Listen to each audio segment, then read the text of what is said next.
Hola jóvenes, muy buenos días. Pues bienvenidos a esta clase número 18. Esta es la primera clase de los temas del tercer examen y vamos a empezar con la parte de expresión de concentraciones. Es muy importante decirles que en esta parte, en esta última parte del curso, nos vamos a enfocar nada más en cuestiones de reacciones químicas, de concentración y de estequiometría.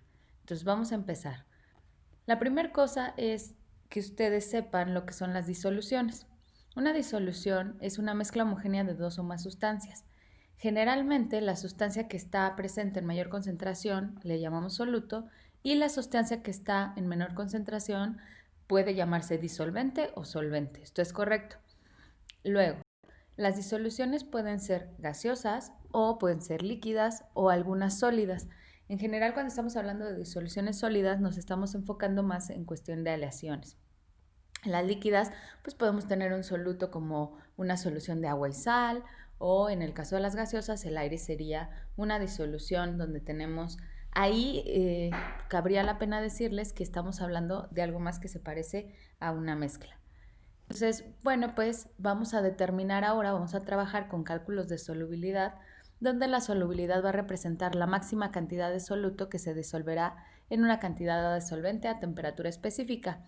Si se fijan en esta foto, se observa en el vaso transparente una disolución donde pues no se ve realmente casi que haya soluto, sin embargo en el vaso azul se ve como una nube.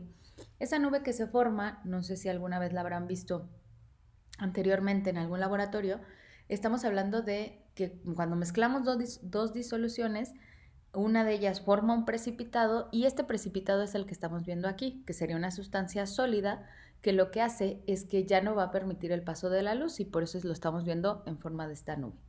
Cuando hablamos de las reglas de solubilidad, es muy importante que ustedes las conozcan y básicamente estamos hablando de que los compuestos solubles van a ser aquellos, les van a seguir ciertas reglas, todos los compuestos que contienen iones de metales alcalinos, el grupo 1, y al ion amonio, litio, sodio, potasio, rubidio, cesio y el ion amonio.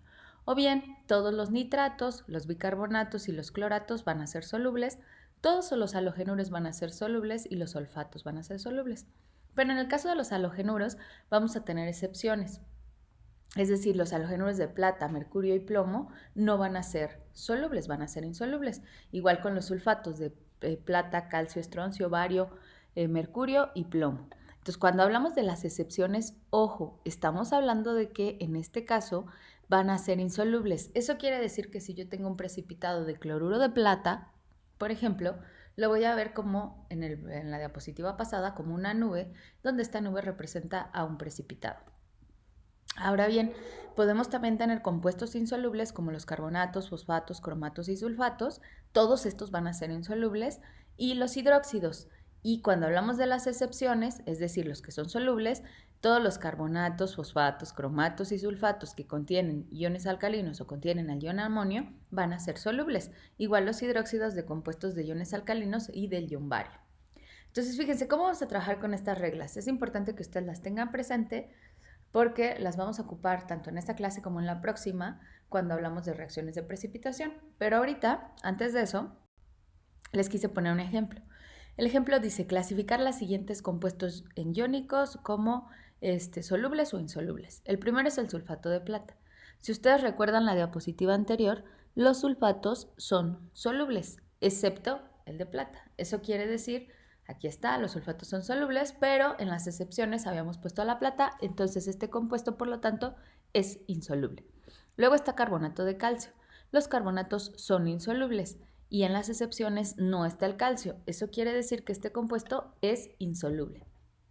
Luego viene el fosfato de sodio. Y aquí sí permítanme hacerles una aclaración. Casi todas las sales que tengan que ver o que ustedes encuentren un elemento, tengan su tabla periódica ya en la mano, en que encuentren un elemento del grupo 1 van a ser solubles. Los fosfatos son insolubles, sin embargo, en las excepciones están todos los metales alcalinos como el sodio, por lo tanto, este compuesto es soluble. Ahora bien, cuando hablamos de esta concentración de disoluciones y de la máxima cantidad de un soluto en un disolvente, es importante establecer que nos va a interesar hacer cálculos de concentración. Nos interesa determinar la cantidad de los reactivos presentes en una disolución y además pues se puede expresar en formas diferentes. ¿Cuáles son esas formas? A ustedes seguramente en alguna parte o en alguna época habrán visto estas formas. La primera es la molaridad o la concentración molar, que esta representa el número de moles o va a estar determinada por el número de moles del soluto por litro de solución. Entonces, fíjense, esta M mayúscula es la que representa la molaridad y es N entre el volumen, el número de moles del soluto, entre litros de disolución. Muy importante, las unidades son moles sobre litro. Entonces, aquí les puse un ejemplo. Dice, ¿cuántos gramos de dicromato de potasio se requieren para preparar 250 mililitros de una disolución 2.16 molar? Los datos que nos está dando el ejercicio es un volumen, son 250 mililitros, que sería igual a 0.25 litros. Lo voy a pasar directo a litros porque yo ya sé que la concentración va a estar dada en litros. Luego tenemos la molaridad, que es 2.16 moles sobre litro o 2.16 molar, es exactamente lo mismo. El peso molecular de la sustancia lo podemos determinar porque nosotros con la tabla periódica pues tenemos el peso molecular del potasio, del cromo y del oxígeno y de esta forma obtendríamos 294.2 gramos sobre mol.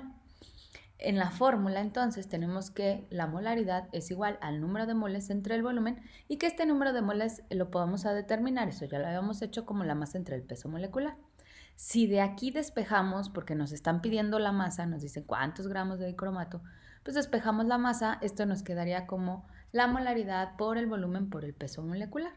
Sustituimos los datos que tenemos y de esta forma obtendríamos que los gramos de dicromato que tenemos que agregar serían 159 gramos.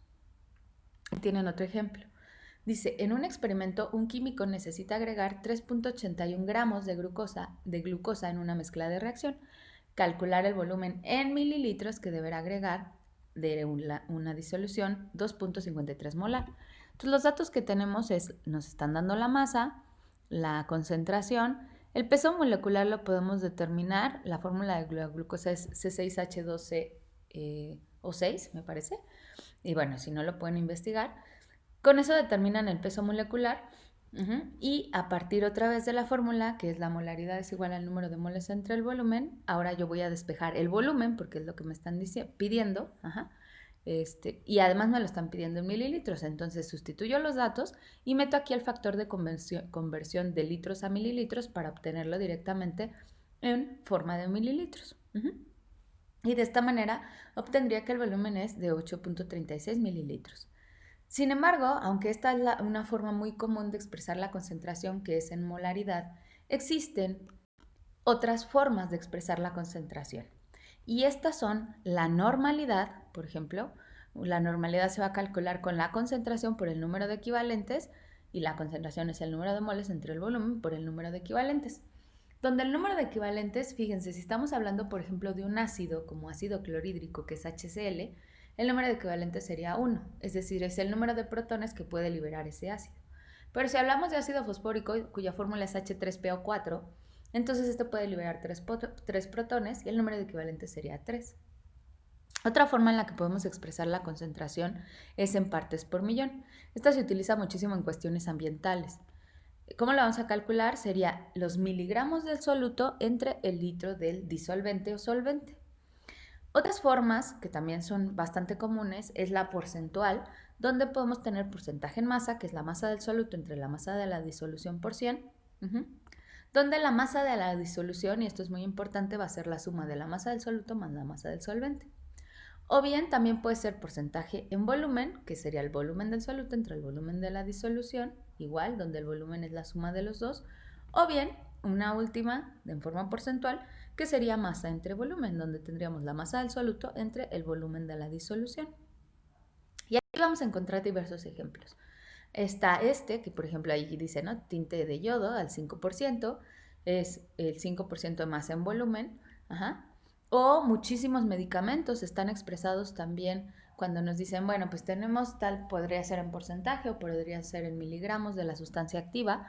Acuérdense que los medicamentos están formados por una sustancia activa, cuya concentración generalmente es más baja, y por un vehículo o excipiente que le llaman.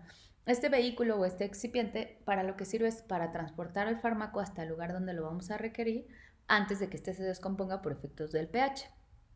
Y otra forma que también es muy común y que seguro ustedes no conocen, o bueno, probablemente sí, es en las bebidas alcohólicas. En las bebidas alcohólicas, evidentemente, nosotros tenemos un porcentaje de volumen en volumen, donde lo que estamos expresando es el grado de alcohol o el porcentaje de alcohol que contiene esa disolución. Es otra forma también de expresar estas concentraciones. Entonces, bueno, jóvenes, pues esto sería todo por esta clase. Revisen los conceptos, revisen las fórmulas también, traten de ser muy sistemáticos a la hora de resolver estos ejercicios y nos vemos la próxima clase. Gracias, bye.